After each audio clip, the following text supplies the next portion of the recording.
Guys, with all that down and out of the way, now it's time to take a little bit of movie news. What? What? All right, you guys, let's jump in and take a little bit of movie news. And our first bit of movie news is coming to us from The Hollywood Reporter. And, this is actually, it looks like it's Star Wars related. It's not directly Star Wars related. This is more about Disney Plus. It was just reported that Disney Plus, they came out publicly. One of the things that a lot of these streaming services do is they reserve all of their numbers. They don't like to tell all of their secrets. They don't like to tell all their tales outside of school, you know? And Disney has actually started being very transparent with the public and its audience, and they have become very open about how many subscribers they have for Disney Plus. That number, just a little over 73 million. Chris, that's a lot of subscribers. I did the math at about $7 a pop, $7 per subscription a month. That's a little over $500 million a month. That's like $500,000 every month. $500 million every month that they're getting in. Now I understand Disney's bleeding a lot of money right now. There was a report that their parks, just their parks, not the movie side and everything else, they're losing about $9 billion annually just from having to limit capacity in their parks and shut down many other parks that they have. So that's $9 billion that the Disney company is not taking in. They're getting about $500 million every month, but they still have to keep the lights on. What do these numbers mean, Chris? Like, are these good numbers for Disney? Are these bad numbers for Disney? I mean, I look at this and it's easy to look at it and say, oh, well, Disney's getting $500 million in revenue every single month. But let's also consider, let's take a step back. Disney is a mammoth company. They're huge. They have so many employees to pay. They have a lot of retail space to account for. They have land that they own that they need to pay taxes on, if not annually, monthly. They have a lot of overhead. They're one of those businesses that may have more overhead than most other companies. Is $500 million coming in every month enough to keep Disney in the black? Or do you think there's a possibility they still might go into the red? What do you see here? Well, I'll take $500 million any day of the week. You can. It doesn't even have to be monthly. You just give it to me one. What's your one Venmo? Just post your installment, and Venmo. I'll be good. Yeah, I will do that now. Yeah, it's interesting because if you do the math, then that's saying that they're bringing in about $6 billion a year, and if they're losing $9 billion a year, then you got a $3 billion deficit. So obviously they're operating in deficit. But a company like Disney's been around for so long that they're going to be able to operate in some sort of deficit for a little while, but not indefinitely. Unfortunately, when you get to a company that's this big and is having this much financial difficulty, the same financial difficulty that a lot of us are having right now, artistically, they're probably going to not take as many chances. And that's probably going to lead to, on some level, artistic stagnation. And eventually those subscribers will start to go away. So they're on some level, and listen, I'm not one of these people with a YouTube channel that it just like is always poo-pooing what's in popular culture. Yeah. However, without new artistic infusion, eventually those subscribers will start to go away. There's only so many times you can watch The Fox and the Hound. What, you don't just sit around and watch A Fox and the Hound on repeat? I mean, I will give it to Disney. They have an incredible library. Well, when I want to cry, cry. That's what Toy Story is for. And Up. You cry at Toy Story, a lighthearted film about friendship? Have you not seen Toy Story 3, the most emotional journey of all the Toy Story movies?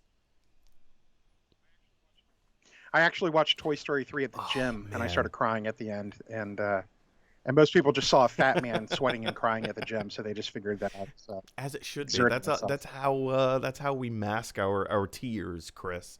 But yeah, no, I mean, Disney has an incredible library. Um, Behind them, like, just look on Disney Plus and just scroll through everything that they have, everything from Marvel to Star Wars, and their original stuff, and Pixar, and now they have like they're starting to introduce some of the more family friendly 20th Century Fox properties, and like, so a lot of the X-Men movies are on there now. I believe Fant Four Stick, which is a complete pile of garbage. But yeah, I mean, they've got an incredible catalog. But as you say, to your point, Mike, Mike, Mike, Mike, Mike. This is a family-friendly show. Do not bring up fan I'm four my stick. apologies. They're children Don't watching. watch They're that movie. children watching. It's terrible. It's You know what? I will actually give it this. The first half of Fant Four Stick, of course, we're talking about Fantastic Four, the remake, one of the many remakes. The first half of that movie, not entirely terrible. It was decent. So whole second half was, oh, I would say the first 10 all right, first 10 minutes all right. were pretty good, and then it was diminishing It's a returns good from way to there. put it. But to your point, Chris, without a huge influx of new content coming out on Disney Plus, like we have Mandalorian season 1, which came out a year ago, and then the next big thing that they had was Hamilton, which came out this past summer. Now we have Mandalorian season 2. They've just said it yesterday. They announced a release date for WandaVision, which is in January. We know we're getting Falcon and Winter Soldier. We know we're getting Loki. At some point in the future, maybe not next year, but maybe the year after, we're going to get She-Hulk. We're going to get Hawkeye. We're going to get Ms. Marvel and Moon Knight. Like, there are shows that are coming out specifically designed for Disney Plus. Not to mention a few other Star Wars shows. Do you think that's too little, too late? Do you think that's sustainable? Do you think that they're on track? Do you think they're doing okay? Where do you think in terms of getting new subscribers? Well, you also left out that at the beginning of the summer they announced, or I'm sorry, at the end of the summer, going into the fall, they announced that they were gonna. Didn't they announce that they are no longer going to do theatrical releases? Everything's going to be released through streaming, or they're leaning in that direction. I mean, I think look, Netflix has made it work for a long time, and it'll be interesting. I'm more concerned with like what's going to happen with Netflix over Disney. Disney has such a large catalog, and whether or not Disney Plus lasts a long time, they have enough of a catalog of an organization to mete out these films.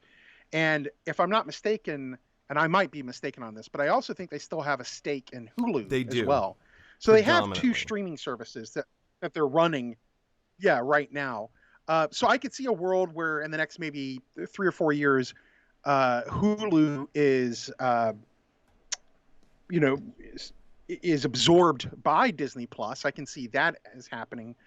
Or I could see if Disney wanted to do a rebrand, they could absorb Disney Plus into Hulu and make it something that you could get through Hulu. But it's really difficult to tell right now because of COVID has thrown everything out the window. Any preconceived notion of that you've had about how this industry works and who's going to survive this industry is no longer existent. I mean, you bring up sorry, my brain just went blank there. You bring up Netflix, and they have almost double, actually more than double. I think it's closer to 169 million subscribers. I literally just looked it up while you're speaking. So, I mean, with double the amount of subscribers that they have, over double, they are also producing so much content. And this is what I've been saying about Netflix for ages. They have so much original content that they're putting out there, but we kind of don't know about it. They're terrible at advertising their new content. Stranger Things we know about, like whenever the new season of House of Cards would come out, we knew about that. Glow we kind of know about. Well, I mean, that just got canceled, but like a lot of their stuff, they put out so much stuff. So it just makes me wonder, like, is Netflix just like leaving this kind of stuff on the table? Whereas, you look at a company like Disney, they have so few new properties coming out. You know about them. Right. Well, the other thing is Disney, they gave up on being content creators and generators over a decade ago. I mean, I think was it like Wreck-It Ralph was like the last real in-house Disney production. Everything else is produced through a subsidiary of Disney. On some level, Disney is more like in terms of their business model, they're more akin to like a Walmart than they are to a Netflix, because Netflix is actually creating original new content. And what's interesting about Netflix's model is because Netflix's model is based all off of algorithms. So for instance, House of Cards, the only reason House of Cards was sort of created in the way that it was created was because at the time they realized that West Wing was their most watched show, and that Kevin Spacey movies were their most watched movies on their streaming service. And so they said, well, what can we do to bring those two things together in an original series? And that's kind of what dictates their creation of series, is like, yeah, they bring in interesting voices and interesting creators, but they're also sort of like taking a very granular look at their algorithm and who's watching what. Whereas Disney is a little bit on the back end of things. They're on some level, it's like, I'm going to use a really bad analogy here, and I'm sure people in the comments section will get me on this. But like in a lot of ways, Netflix is like a surfer, and they're waiting to see when the next wave is going to start way out. And Disney is more akin to a bodyboarder or a boogie boarder, where they're just waiting for the wave to crest. And you've seen it time and Disney's quite good at this. Don't get me wrong, but when it comes to their original content, I think the last huge hit that they had in terms of just like brand new original content was probably back when you and I were in like high school, and they were releasing, the animated films what is it? Aladdin came out when I was in high school, and Hunchback of Notre Dame.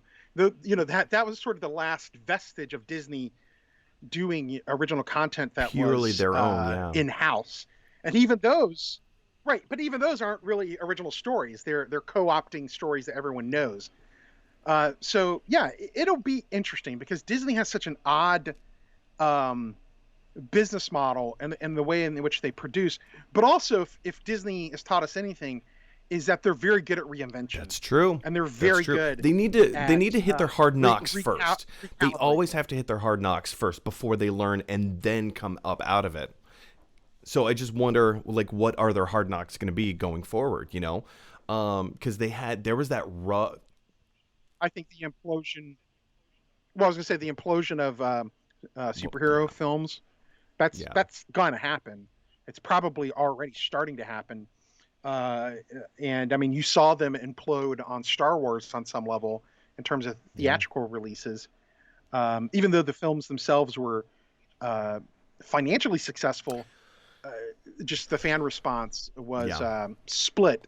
I still have my own feelings about that with Kathleen Kennedy. She's a wonderful executive producer. She would not have earned as many Oscars as she has if she wasn't completely brilliant at her job.